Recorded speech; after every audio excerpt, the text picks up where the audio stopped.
I got off the Greyhound bus station and said, where is the colored section? And the guy said, you take the B car line and you get off of Fillmore and Geary. That's it. And that's what I did as a young sailor in the Navy. And then I walked up and down Fillmore Street. Hustlers and everybody was there, joining tricks and so forth.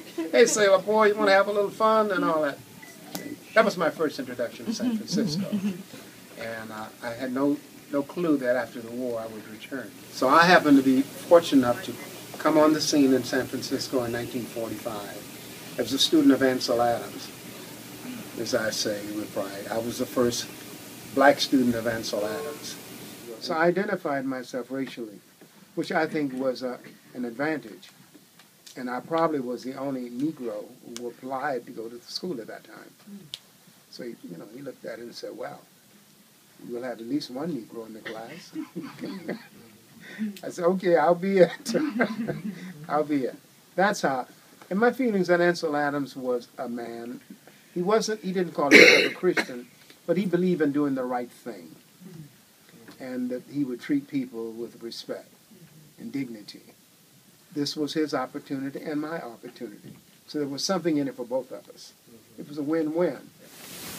I started going up and down Fillmore Street and start making photographs, meeting young guys like Willie Brown as they were getting started, Garfield Stewart, Terry Francois, Dr. Gullett, people like that were some of the first people I got to know.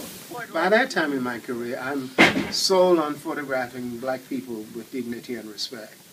And I think you'll see that in the book, and you hopefully saw it somewhere in the film. So that's kind of how I got started in this game. And always, it was the Fillmore district that was my turf.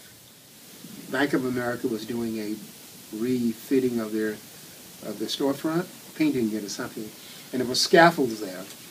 So I went up on that scaffold with a big camera on my shoulder, a 4x5 view camera, and I made that photograph of looking down Fillmore Street. How many of you have seen that photograph?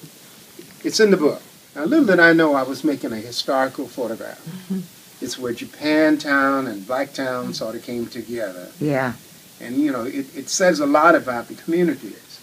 Where I am today is telling the story. Fillmore and Geary, it's not the same. The sign is gone, right? And, of course, I've changed a little bit.